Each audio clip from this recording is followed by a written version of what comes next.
Hey guys, welcome back to Our Family Nest. So today I'm going to be sharing with you all of the books that I read in the month of February, what I rated them, why I liked it or maybe didn't like them.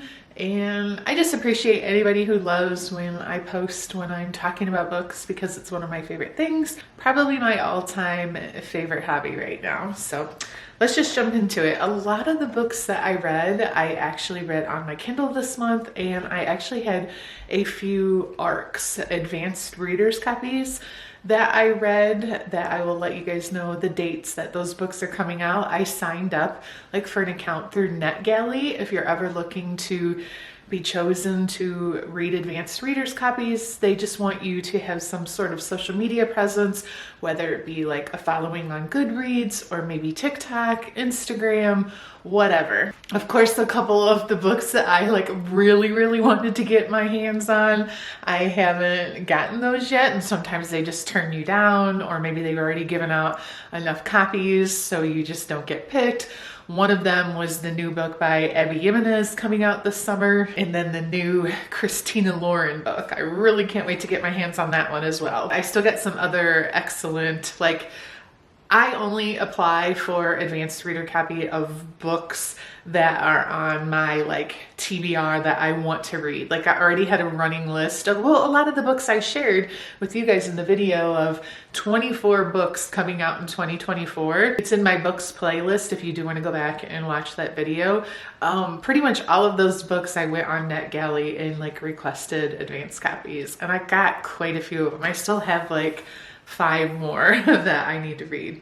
So I actually read 7 books this month, which really is not a lot, but I just really kind of was in a reading slump at the beginning of the month and just really struggled to read every day. There were a lot of nights that I was just I don't know, just that winter blues, tired. By the time I go to bed and watch The Bachelor or Real Housewives or something like that, I'm just okay, I'm tired, I'm going to sleep.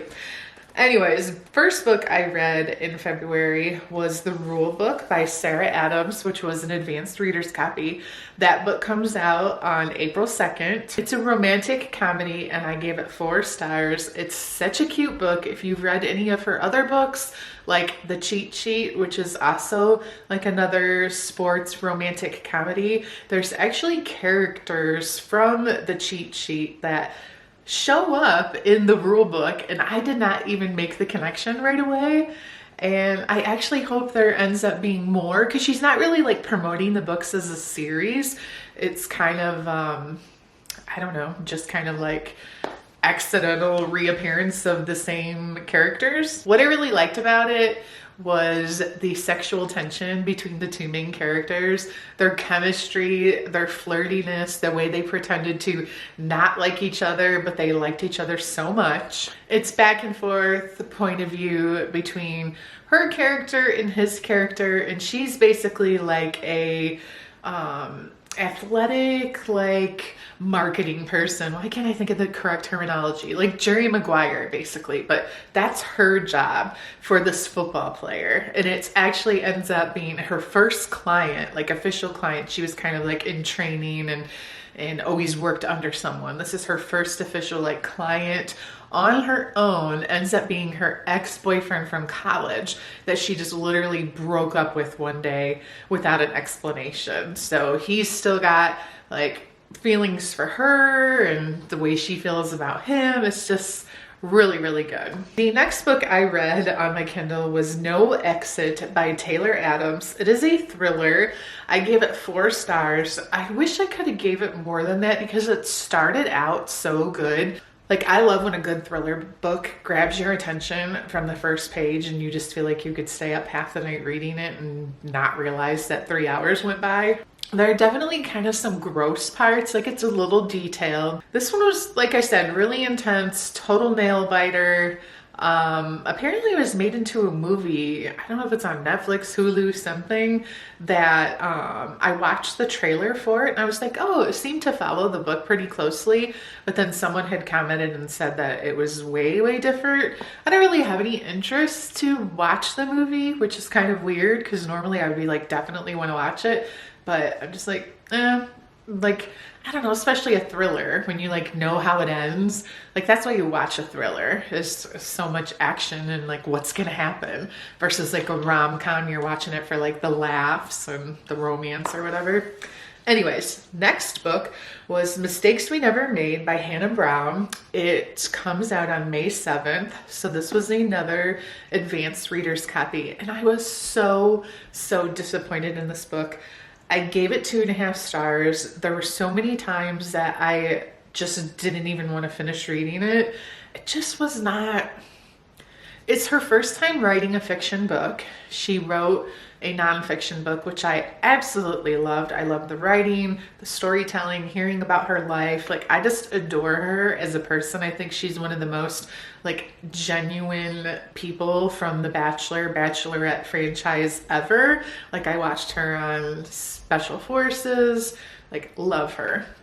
This book, it's just, I don't know. I tried to keep reading because she had said that there were special little pieces sprinkled throughout the book that were like things that happened in her own life that she kind of used as inspiration for writing the book. So I enjoyed reading because of that, like thinking, oh, I wonder if that really happened. Who could she be talking about? Because she talks about a lot of her past relationships in her biography, you know?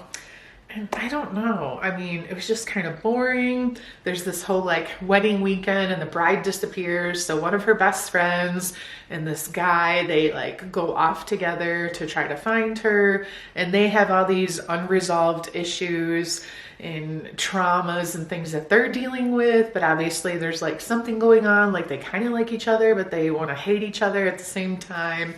And it just didn't, it wasn't moving quick enough. And I feel like I say this in almost every single video, the whole miscommunication trope is so annoying to me. I sometimes can like ignore it when it's like high school aged people, but when you're just grown adults and you just don't know how to like say how you feel, but yet you're spending all this time with someone, I just find so frustrating. Next up, I decided to read Bride by Ali Hazelwood. I only read Love Hypotheses, yeah, whatever, by her. Her books are known to be kind of like those STEM research type main characters, like women, strong women characters, super smart. And I was like, what is she doing writing a fantasy, basically, story about a vampire and a werewolf and an arranged marriage? Like, I don't think if you read that book and like you didn't know the author before you started reading it, no way would you think that it was written by Ali Hazelwood. Not that I have a ton of experience, but I know what some of her other books are about. And I do have another one of her books on my shelf that I have not read yet. Where is it? I don't know. I know I have another book by her though, and I just haven't read it yet, but I gave it 4 stars. I really liked it. It was a quick read.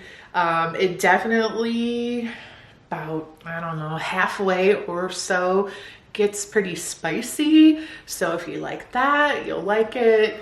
The ending wasn't anything like spectacular, like blow you away, but it was a good book. Then I read The Butcher and the Blackbird by Bryn Weaver. When this book first came out and I saw other people posting about it, I was like, I don't know. And they were talking about all the trigger warnings. It's really gory, detailed, because Butcher and Blackbird are 2 murderers, like serial killer murderers, but they like murder other murderers, serial killers. Like they go after them to like, it's a game to them and it's an obsession, just like any serial killer. But at the same time, there's a little bit of thought process put behind it of why they're doing it. But yet they're playing the same games as any serial killer, where they have their like, you know how they all do like a little specific thing, so when you come to the crime scene, you like know that it's that same killer over and over. So I gave this book 5 stars.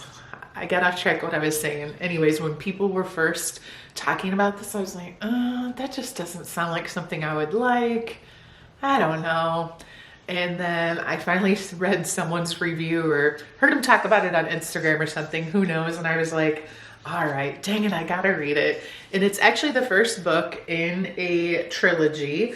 The next book comes out in June, so I'm definitely going to be picking that up when it comes out. It ends very, very cliffhanger. And the series is called the Ruinous Love Trilogy. I loved the odd but stinking adorable romance in this story, and then that's like, how do you put murder with romance? The romance is it's written really good, and it's spicy too, very, very spicy. If you don't like open door spice, do not read this book. But my favorite book of the month was Butcher and the Blackbird. Then I read The Hunt by Z.W. Taylor. This is book 2 in a series. The first book was called The Bite. The author had actually sent me that book last year, and it really intrigued me because it had vampires, it had werewolves, it had a girl who was transitioning into a werewolf for the first time, and it was really intense page turner. It doesn't have romance or crazy spice or anything like that. In this particular one, the book 2, The Hunt, which I gave 4 stars, by the way, the meat of the story is all about her trying to fit in with the pack, her dealing with her past traumas. Like, it just is it's a fantasy book, but I also found it to be like literary fiction, like a good story. It tells a really good story. This particular book was also an advanced copy, but by the time you see this, you could start ordering because it comes out on March 12th. So just around the corner. And if you like anything fantasy, werewolves, vampires, anything like that, I feel like you will love it. And yes, I know it is ironic that I read 2 books in 1 month that had vampires and werewolves, and then another one with murderers. Like, it was an interesting reading month for sure. Lastly, I rounded out the month with The Teacher by Frida McFadden, which is free on Kindle Unlimited. If you are one that uses your Kindle Unlimited membership to its fullest, you've probably at some point read a thriller book by Frida McFadden. This one just came out this month, and I don't feel like giving a book 3 stars is like that bad by any means, but I'm typically a 4 or 5 star giver unless I just was... When I give a book a 3, it just means like it wasn't bad, but like I'm not going to tell you hurry up and go read it. Like if you read it, you'll like it, but you're just not going to love it. I give this one 3 stars. I feel like there were some little twists in there, like typical Frida McFadden style. However, it just wasn't very, like, usually her twists are like, what in the frick did I just read? Like almost to the point you go back and read a paragraph or a page again because your eyes, you think you're deceiving yourself because it's so unbelievable and far-fetched. And this was kind of predictable. I mean, there's a big twist at the end, like always, but it wasn't like anything. Usually it's some character, something just like comes out of nowhere, and it all just was pieced together a little too perfectly for me for a Frida McFadden book. There just wasn't anything that crazy about it. That is going to wrap this month up. Thank you guys so much for watching. I feel like I have a lot of books on my bookshelf to read. In fact, I don't know if you caught the vlog on my channel where I talked about how I got every single Ellen Hildebrand book because I want to read her entire library of books. She's going to supposedly be retiring soon. She does have a new book coming out this year. I'm about to go on vacation and I'm taking The Island by Ellen Hildebrand with me. There's The Island, and then I'm also taking Maybe Once, Maybe Twice by Allison Rose Greenberg. Those are 2 books that I will definitely be reading in March along with Ready or Not. This was in my book of the month box, and so it's gonna be, so it kind of looks like a high romance month, which I feel like I tend to definitely read a lot more, like when it's nice and sunny and I just want to feel good, I tend to read a lot of romance, I feel like. But anyways, guys, thanks again for watching, and I will see you in the next one. Bye, guys.